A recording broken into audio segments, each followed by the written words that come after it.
we're going to take some time now to talk about this, like kind of bringing things together around quality, reimbursement, incentive awards, and so on. So we're going to take some time to kind of go through some of the things we've already heard about from North Carolina and from Pennsylvania that you have all shared.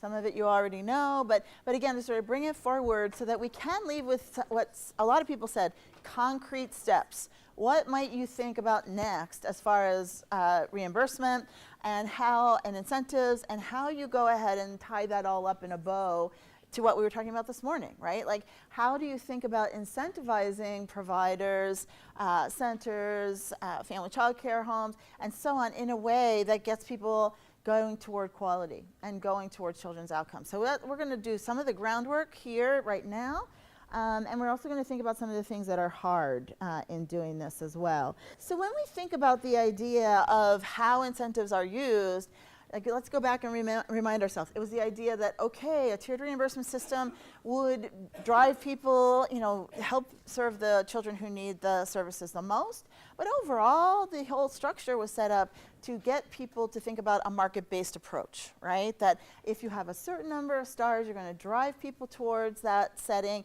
and there'll be like an inherent drive towards going up in quality. We know some of the states that tried no incentives at all from tier to tier did not get so far. Pretty much everybody now has some kind of incentives for moving up the tiers or up the rating scales.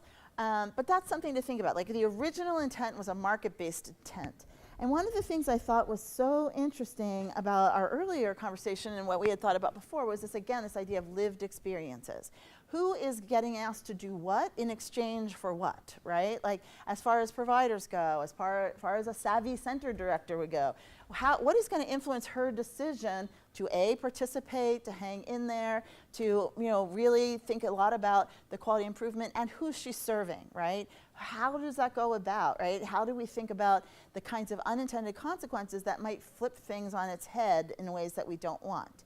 A number of states, were in situations where they had a whole bunch of folks come in because the incentives were so high, the tiered reimbursement rates were so high. Everyone's like, I want to do that. And it almost like flipped the market, right? Like, in Oklahoma, the story that they tell is that, so there was a huge drive towards being part of that tiered reimbursement system, and the population might have gone from 70% children who were not on subsidy to the flip, right? And the question is, like, is that what we wanted to have happen, or maybe not, and so on. So it's thinking about, again, who are we asking to do what, and for what in exchange as far as incentives go, and those unintended consequences. So it's no surprise to you that it's really families overall that are providing the largest share of the funding for early care and education, and then it's government and then private. So when we think about that, and we think about this quote from Build here, which I really like, while all of the elements of a QRIS need to be funded, the vast majority of costs will be the ongoing cost to ECE providers of delivering high quality services. So often it feels to people like an unfunded mandate to be able to get there if they don't feel that that's being compensated, right? So is it really worth the effort to go from a 2 to a 3? Right? Because I have to bear that cost to some degree as a center director, as a family child care home provider. And the next part is policymakers need to carefully design their rates and finance strategy, or the means by which they deliver funding to programs to support costs of improving and maintaining quality. So you have brought this out many times now, right? That it's not just we get there to be high quality for a minute. We really need that sustaining feature. What is going to be that sustaining feature? How does the funding support that or not support that maintenance and expansion of our commitment to quality and moving towards excellence? So one of the things I really liked in the report you did, John, was like I said before, some of these quotes or the ideas that are here and the views on financial incentives. So in community conversations, people are like, it's a really important part of what we're doing here. It's really important to me. It makes a difference. It has a high impact on the ability to serve low-income children. Tiered reimbursement is doing all of that. And then the issue of using those incentives for affecting program quality. Providers like, yeah, I think, this is a quote from a provider. Yeah, I think that's a good idea. And it is making a difference. But I also found this last part of what you had put into the report, this idea of tiered reimbursement does not necessarily always seem intuitive, right? Like if you have the lowest quality programs and you're trying to get them to move up and you don't give them as much money, that's a little head scratcher, right? You're just like, I get the market-based approach. It's supposed to be causing folks to go up. But if our most at-risk children and most at-risk families are using care at that entry level, then does that really make a lot of sense, you know, as far as we give a whole bunch of dollars to folks at the top tier and not so much at the bottom tier. So I don't know what other people think about that, but I thought that was pretty indicative of, I think, you know, a kind of a strain in the conversation around tiered reimbursement. So when we think about what we're doing with financial incentives and just sort of looking across, you know, it's really, as I said, to do what? It's the cost of implementing and it's the cost of maintaining quality that we're really focusing on here, and for what kinds of programs. And this goes to some of the differences we were talking about across the states. All programs get something. Is that, you know, one of the principles? Programs participating in the QRIS, programs that participate in QRIS and serve a high proportion of children, you know, historically that are underserved, or, you know, on subsidy and so on, or, you know, those are the kinds of choices that we have to make about what's happening with these funds. When you think about the role of the Race to Top Early Learning Challenge, the question really was, okay, you got to put a lot of neat things in place and you want to maintain those or do as best you can, but the money's not there anymore. So what are you going to do in making some of these really hard choices across the priorities, across who you want to serve and so on? So I think that's really when you take an equity lens to these questions in harder times, in times when there isn't as much money, what is it that you shrink down to do, and how does that maintain your core convictions and your core decisions about what quality means to you, about this issue of the trade-offs between access and quality that we were talking about before. So when we think about the different types of approaches, I'm going to just sort of buzz through these last two, so you'll have these in your notes. The different kinds of approaches folks have used, quality improvement grants, staff supports, and so on.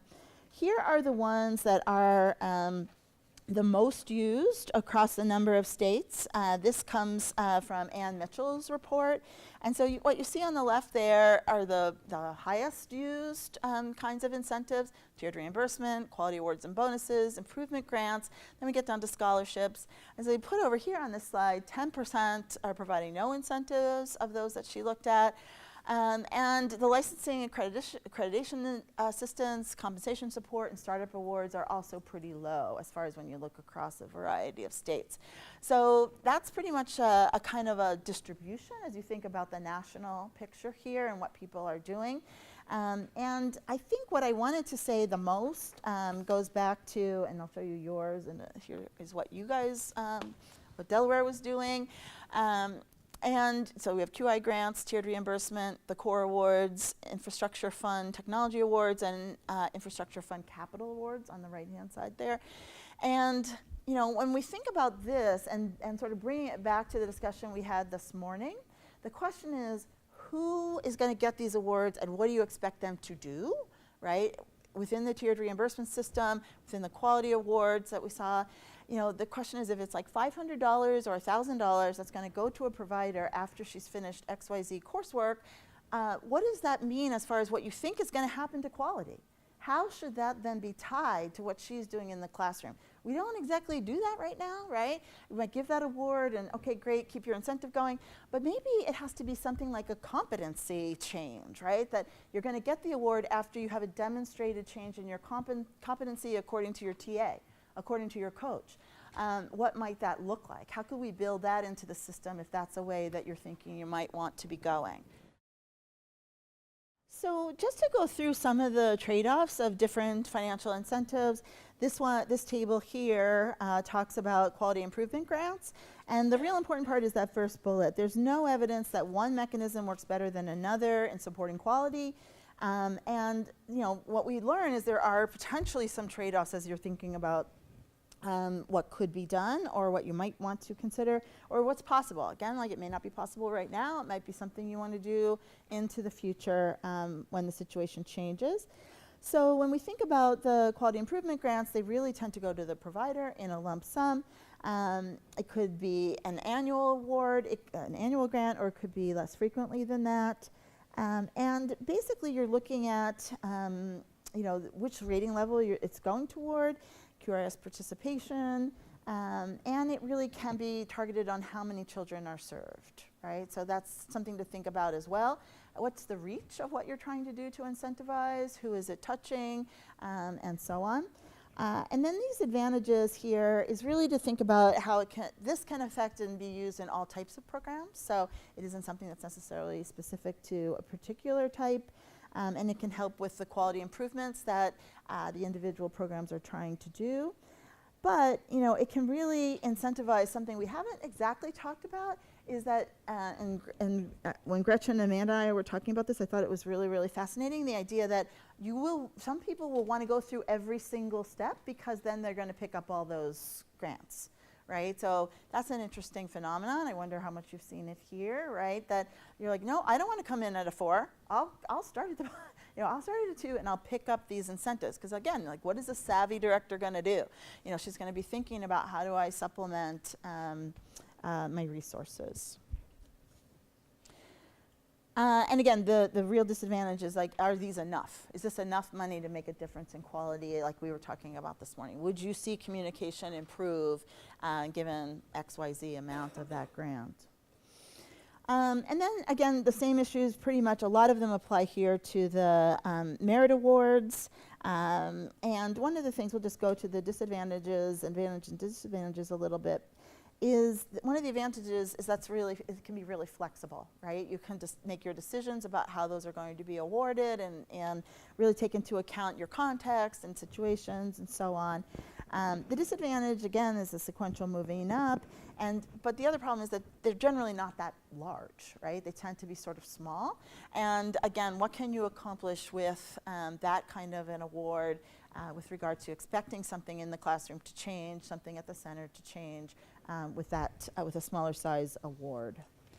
And then here we are, the elephant in the room is tiered reimbursement. And I think, generally speaking, the kinds of things that we've been thinking about as advantages is, of course, driving folks to serve low-income children who are historically disadvantaged, and the parent choice part, right? So we talked a little bit about contracted slots, which not so many folks are doing, not so many states are doing, but that's been, the argument is, we can't do that because it limits parent choice, but it does increase stability in some ways. So we just wanted to raise that issue about the big pluses or selling points for tiered reimbursement. And then, this idea of the disadvantage for the instability issues that we just talked about before. And also this idea that we've been alluding to and talking about all day is that the differentials in those rates, in those amounts, may not be big enough to get you real differences in quality. And that's what we saw when we didn't see that upswing. We don't see it really related to observed quality, generally speaking, and we don't see it related to child outcomes. So how does the differential work to help you incentivize higher quality, like I said, that in that active range, to get them up to 5s and 6s on an observed quality measure, right? So the amounts across the levels are really important to think of as well.